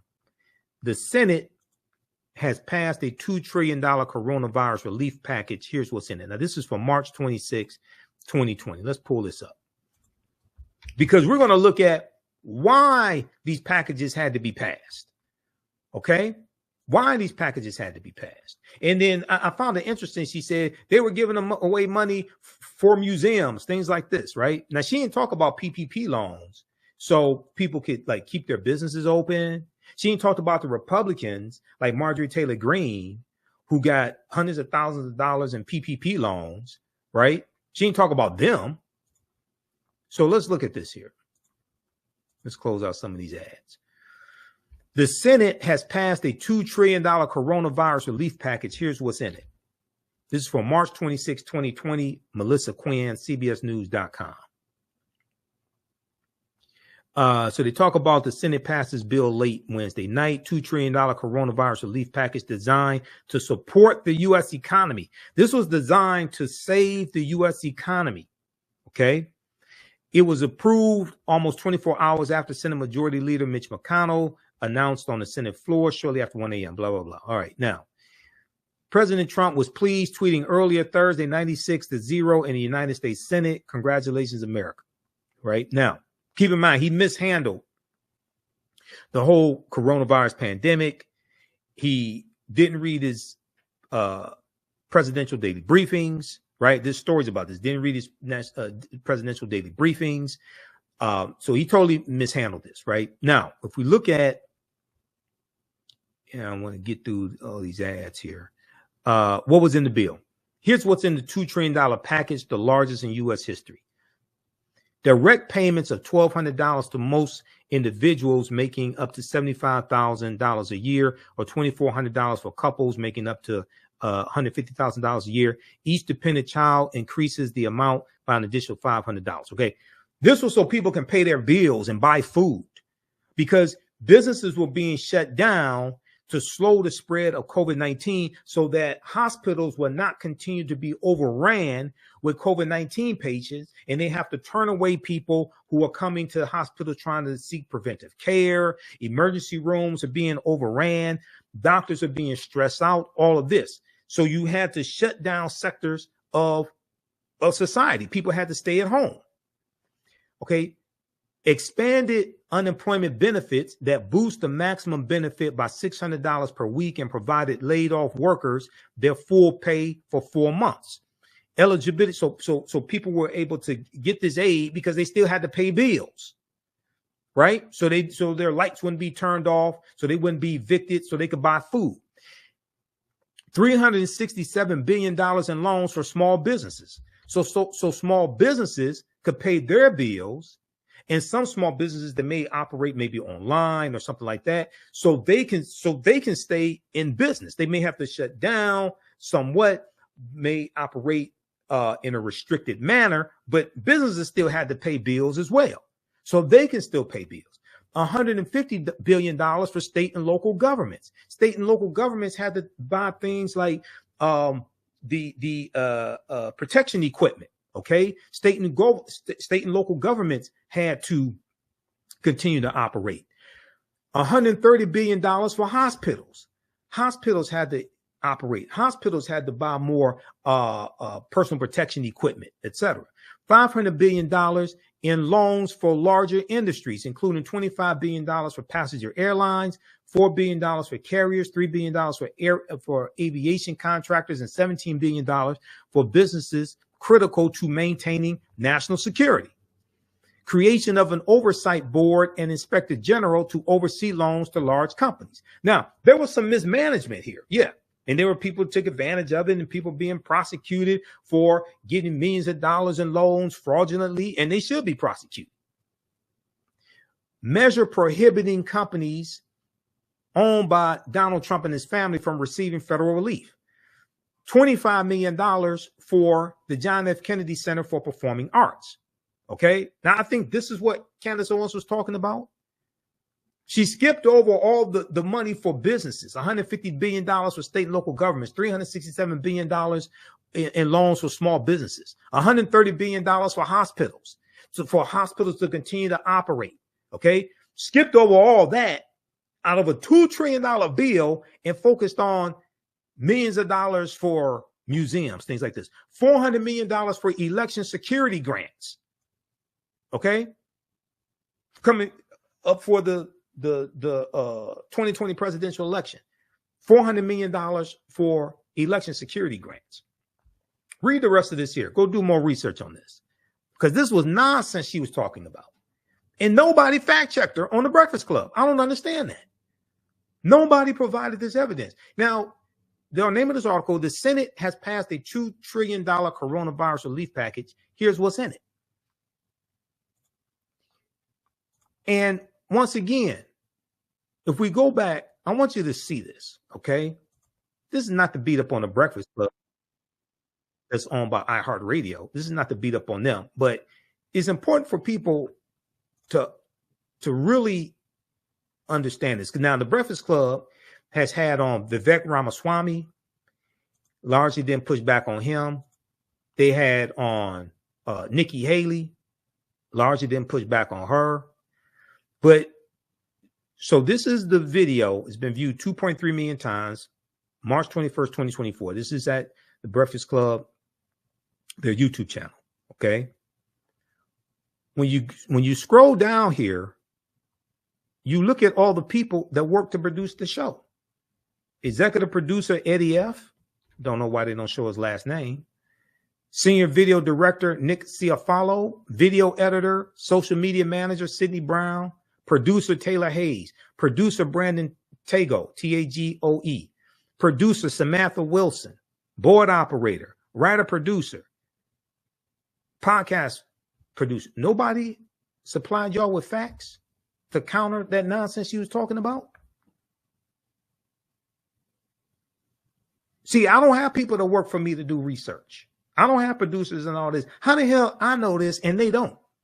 And they got these people working for them. And the Breakfast Club is owned by iHeartRadio. They're like the largest radio conglomerate in the goddamn country. And you allow Simple Simon ass nonsense like this to go out on your airwaves unchecked?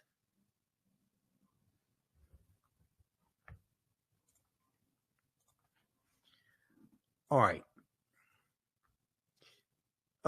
Let's go to, we got another one here. Okay, so we got that.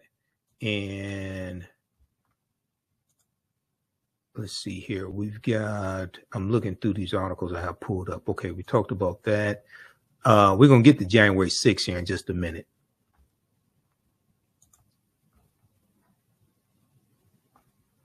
I'm looking through here, coronavirus stimulus package. What's in the corona unemployment insurance? Here's another article you can look at from the Washington Post. We'll look at the $1.9 trillion American Rescue Plan here in just a minute.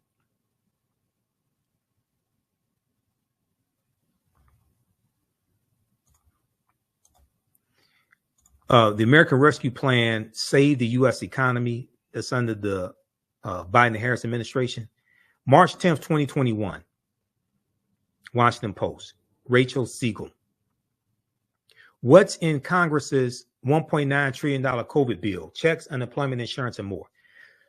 No Republicans in the House of Representatives or the U.S. Senate voted for the $1.9 trillion American Rescue Plan that saved the U.S. economy. I repeat, no Republicans in the House or the Senate, over 200 in the House and 50 in the Senate. Because remember, it was a 50-50 Senate, okay, under the first 2 years of Biden-Harris. No Republicans voted for this bill. You had Republicans saying, open up the schools, open up the schools. When it came time to fund opening the schools back up, hiring more teachers, paying for new ventilation systems so you can have less people in the classroom, to pay for the personal protection equipment and the masks and things like this. No Republicans voted for this bill. The House passed a $1.9 trillion stimulus plan Wednesday, marking a major Democratic legislative victory aimed at boosting the economy and ending the pandemic. The vast relief package known as the American Rescue Plan was approved on a 220 to 211 vote, almost entirely along party lines. President Biden is expected to sign the legislation on Friday. No Republicans voted for the bill. Legislation is $1,400 in stimulus checks to most Americans, extend unemployment insurance, all of this, right? And then for all the sexy reds out there, Article 1, Section 9, Clause 7 of the U.S. Constitution, power of the purse, the ability to tax and spend belongs to Congress, not the president. The president will sign off on a bill. But even under the Trump-Pence administration, Democrats made the stimulus package better, made the coronavirus packages better. And then that continued here. So Sexy Red is somebody that has no understanding of politics. If you saw the podcast interview she did where she said she wants Trump back in office because people were getting free money under the Trump administration, she's just totally clueless. And then you see the article recently, there was a high school that invited her to speak. I don't know why the hell you invite Sexy Red to speak at a high school. I don't. What? Let's not go to. Okay, I'm not going to tell you what I was actually about to say. But anyway, but what class would she teach? But and then she wasn't allowed to speak because they said she smelled like weed. Okay, who would think that Sexy Red would smell like weed? But that's a whole nother conversation. The package extends the existing $300 weekly unemployment benefit through September 6th, as well as provides tax breaks on $10,000 in unemployment benefits. Okay, $900 billion stimulus. The $900 billion stimulus package passed in December provided the unemployed an extra $300 per week in benefits. That program expires mid-March. Okay, let's look at what's in this bill here. Let's scroll down. Okay, the bill would send $1,400 stimulus checks on top of the $600 payments issued through the stimulus bill passed in December. Because remember, there was $600 in payments passed in December. That went out. And when Biden and Harris ran, they ran on $1,400 stimulus checks for a total of $2,000. Roughly $400 billion of the package will go toward another round of stimulus checks. Biden agreed to narrow eligibility for a new round of $1,400 payments to appease more moderate Democrats. Okay, you got that. Under legislation, most Americans will receive $3,000 a year for each child, ages 6 to 10, 17, ages 6 to 17, and $3,600 for each child under 6. That's a child tax credit. That's a child tax credit that was part of the American Rescue Plan that lifted 1 million African-American children out of poverty. That's a child tax credit right there. Okay, that's good. Aid to state and local governments. The package designates $350 billion for states, cities, tribal governments, and U.S. territories. Local government funding emerged as one of the top flashpoints in stimulus negotiations. Moderate Senate Democrats have pushed to redirect some of the funds to invest in the infrastructure and to expand the broadband network, broadband internet. Okay, so they had to hire more emergency responders, hire more government workers for state and local governments. There was all type of funding that was needed for state and local governments to operate. Okay, I can tell you right here in the city of Detroit, because Governor Gretchen Whitmer had to shut down a lot of businesses, including the 3 casinos here in the city of Detroit, Motor City Casino, Greektown, and MGM Grand. Those casinos generated $600,000 a day in taxes to the city of Detroit. Okay, that's how much they paid each day in taxes on average to the city of Detroit, $600,000. All right. When those casinos had to be shut down, the city of Detroit didn't have that tax money coming in. Therefore, Mayor Mike Duggan, who I didn't vote for any of the 3 times that he ran, by the way, Mayor Mike Duggan had to adjust the budget, and he had to cut something like $300 million from the city budget. They had to lay off people, things like that. They had to adjust for that. Okay. So you had $300 billion in funding for states and local governments, for Facing deep budget shortfalls, state and local governments have shed 1.3 million jobs since the pandemic began last year, a loss of more than 1 in 20 government jobs, according to a Washington Post analysis. All right. So there was funding to help with that. There was funding for schools to open back up as well. Pandemic response. Tens of billions of dollars will fund coronavirus testing and contact tracing, increasing the size of the public health workforce and funding vaccine distribution and supply chains. All right. So you had that as well. Housing assistance. The bill sets aside more than $20 billion in emergency rental assistance and other relief for the homeless. Another $10 billion goes to mortgage and home ownership assistance.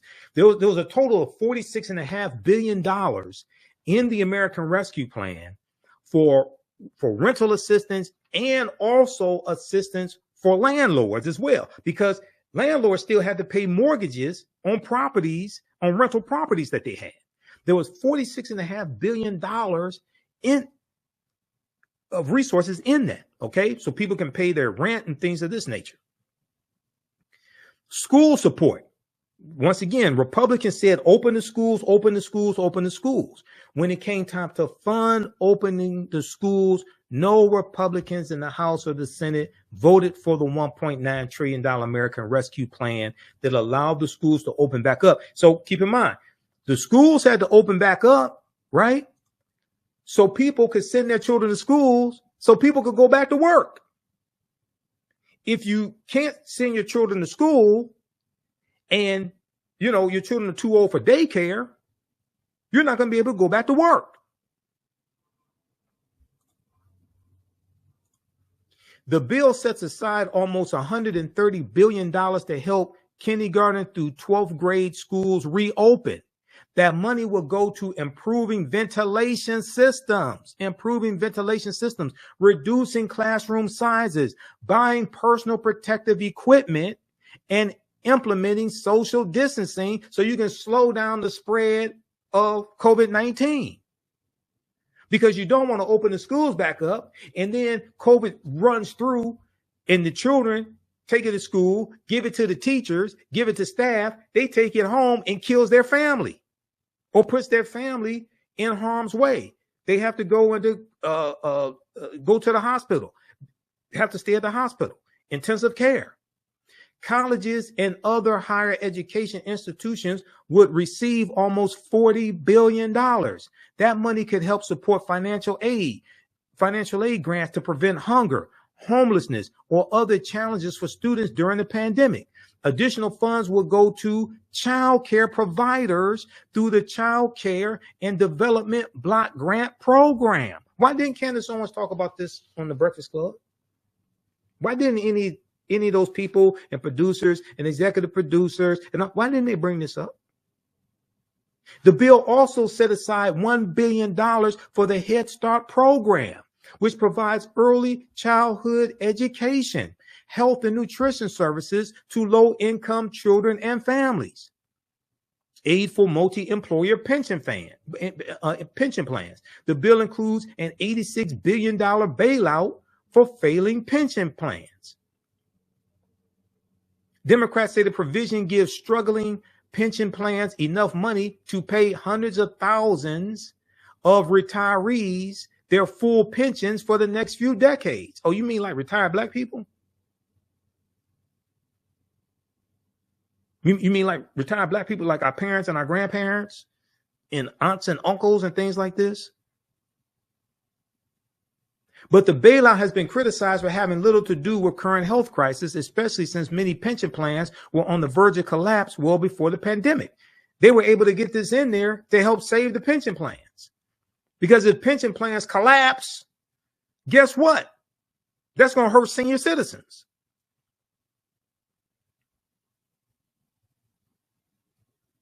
The bill provides $510 million for the FEMA Emergency Food and Shelter Program.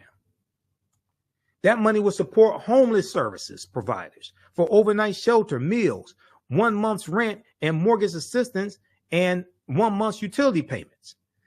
It expands the employee retention tax credit for startup companies and other businesses hit by the pandemic. The bill adds a $10 billion infrastructure program, to help local governments continue crucial capital projects. Okay, read the rest of this.